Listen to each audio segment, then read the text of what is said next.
नमस्कार मित्रों, मैं पंडित कैलाश चंद्र जोशी आपका स्वागत करता हूं अपने YouTube चैनल संस्कृति सेज में। मित्रों, आज हम मांगलिक दोष, जो जन्म पत्रियों में, जन्म कुंडलियों में मांगलिक दोष होता है लड़का और लड़की का, उसके विषय पर बात करेंगे। मित्रों, आज इस मांगलिक दोष पर चर्चा करने के लिए हमारे साथ एक ऐसा व्यक्तित्व है जो परिचय के आकांक्षी, महत्वाकांक्षी नहीं हैं, यानी कहें तो वह मोहताज नहीं हैं परिचय के।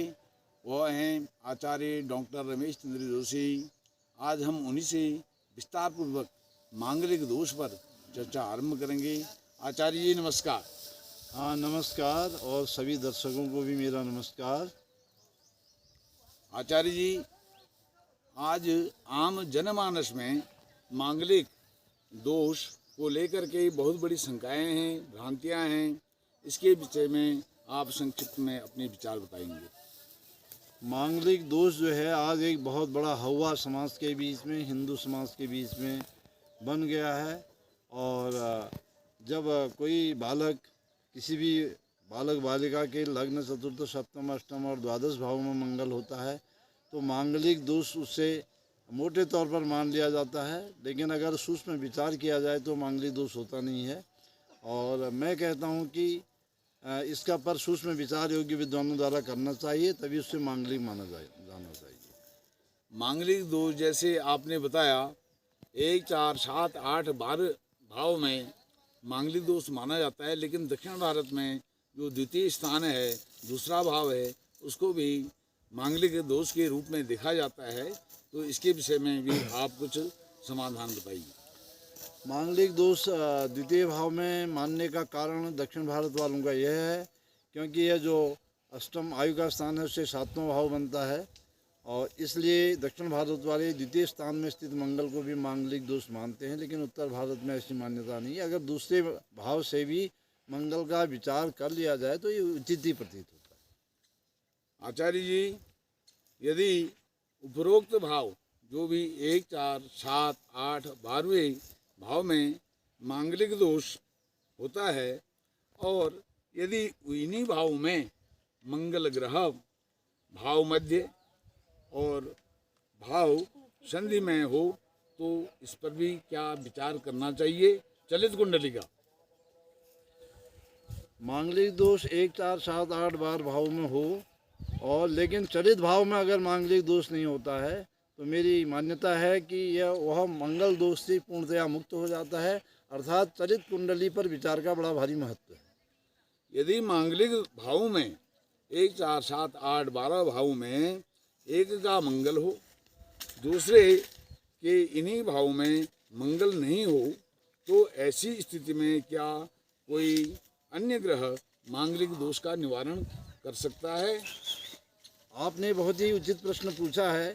ज्योतिष शास्त्र के संहिता और होरा ग्रंथों में कहीं भी, किसी भी ग्रंथ में लग्न, चतुर्थ, सप्तम, अष्टम, द्वादश भाव में स्थित मंगल अथवा क्रूर ग्रहों से मंगल और क्रूर ग्रहों के दूसरे जातक के मंगल और क्रूर ग्रहों के द्वारा दोष निवारण का कोई भी नियम उपलब्ध नहीं होता है। लेकिन केवल इस प्रकार का नियम बृहद जातक 12 मेहर का ग्रंथ है, उसमें केवल एक श्लोक प्राप्त है।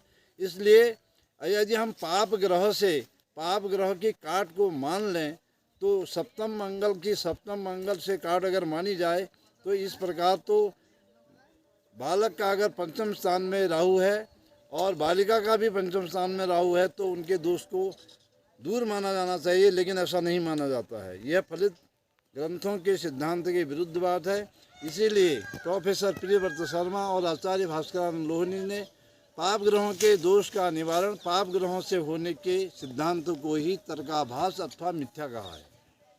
आचार्य जी, यदि मांगलिक भाव में मंगल उच्च का हो, नीच का हो, स्वराशि हो, मूल त्रिकोण में हो, तो क्या इसमें ऐसी स्थिति में क्या स्थिति बनेगी? ये बिल्कुल ही उचित प्रश्न है और इसी प्रकार विचार किया जाना चाहिए। इन मांगलिक भावों में अगर मंगल मूल त्रिकोण स्वग्रही उच्च का हो अथवा मित्र ग्रह में हो तो मंगल का दोष बहुत ही कम हो जाया करता है। जैसे उच्च का होगा या मूल त्रिकोण का होगा तो उसका दोष होगा ही नहीं। इसी प्रकार अन्य को भी समझना चाहिए। मित्र ग्रही होगा तो भी उसका दोष नहीं होगा। ये फलित ग्रंथों के सिद्धांत का यही सार है। मांगलिक दोष निवारण के लिए कोई ऐसा आसान उपाय आप अपनी दृष्टि में हमारे समाज के लिए, विशेषकर विद्वत समाज जो हमारे कर्मकांडी पंडित हैं, उनके लिए आप अपना संदेश बताएंगे। सारे विद्वत समाज से और पुरोहित वर्ग से मेरा निवेदन है और हिंदू समाज से मेरा निवेदन है कि किसी भी जातक के 1, 4, 7, 8 बाहर भावों में मंगल होने पर उन्हें घबराना नहीं चाहिए। पुराणों में, शास्त्रों में, वेदों में, ज्योतिष के ग्रंथों में उसके निवारण के लिए विष्णु प्रतिमा विवाह, अर्क विवाह, अश्वत्थ विवाह आदि की आज्ञा दी गई है। इसलिए विशेष करके आज समाज में प्रचलित प्रतिमा विवाह विधि विधान सहित करके मंगल के दोष को दूर किया जा सकता है। आचार्य जी, आज के समय में जो जन्म पत्रिका है, कुंडली है, उसकी जो उसके मिलान होते हैं, जन्म पत्रिका मैचिंग होती है, उसके विषय में केवल गुणों को देख करके वर वधू की जो गुण मिलान सारणी है उसको देख करके अधिकाधिक गुण मिलने पर ज्योतिर्विद पंडित लोग कह देते हैं कि यह जन्मपत्री मैचिंग हो गई है और जो ग्रह स्थिति है, भाव हैं, गण दोष, अन्य जो दोष होते हैं उनको वह गौण कर देते हैं। ऐसी स्थिति के लिए आप विद्वत समाज को क्या संदेश देंगे?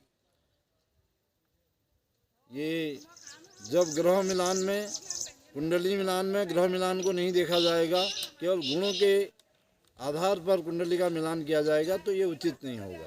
इसलिए समस्त पुरोहित वर्ग से और ज्योतिर्विदों से मेरा निवेदन है कि केवल गुणों को देख करके वह कुंडली मिलान के समय में और विवाह के समय में अंतिम निर्णय न लें और बालक और बालिका के, जातक और जातिका के जो ग्रहों की स्थिति है उस पर विशेष रूप से, सूक्ष्म रूप से विचार करें और गुण कम मिलने पर भी नाड़ी दोष को छोड़कर अन्य समस्त दोषों का राशि मैत्री या राशि के स्वामी एक होने पर निवारण हो जाता है। इस बात को ध्यान में रखना चाहिए और नाड़ी दोष को भी इतना महत्व नहीं देना चाहिए। नाड़ी दोष में भी अगर पाद वेदन नाड़ी दोष नहीं है तो उस ग्रह की स्थिति अच्छी होने पर उस रिश्ते को स्वीकार कर लेना चाहिए। इस प्रकार कुंडली मिलान आप करेंगे तो जो जातक और जातिका का वैवाहिक जीवन है वह निरापद और वैभवपूर्ण रहेगा।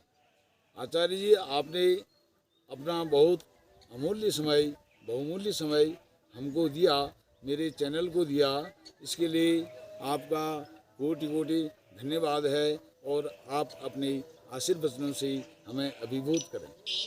मैं समस्त हिंदू सनातन धर्मावलंबियों से और अन्यों से भी जो ज्योतिष को मानने वाले हैं, मेरा निवेदन है कि आप बिल्कुल भी मंगल दोष अगर आपके बच्चों के कुंडली में आ रहा है तो घबराएं नहीं। प्रतिमा विवाह आदि मंगल की पूजा, जप, दान आदि करके अपने और योग्य विद्वान से अपने जातकों की वैवाहिक कुंडली का मिलान करके अपने बालकों की, बालिकाओं के गृहस्थ जीवन को सुखी और निरापद बनाएं। आप सभी का जीवन सुखी हो, संपन्न हो, वैभवपूर्ण हो और भगवान की भक्तिपूर्ण हो, यही मेरी मंगलांशा और शुभांशा और शुभ आशीर्वाद है। आचार्य जी, बहुत बहुत धन्यवाद आपको, कोटि कोटि धन्यवाद। नमस्कार। आपको भी, सब लोगों को मेरा नमस्कार और आप सबका धन्यवाद। आप सुखी रहें, यही गिरिजा माता से मेरी प्रार्थना है।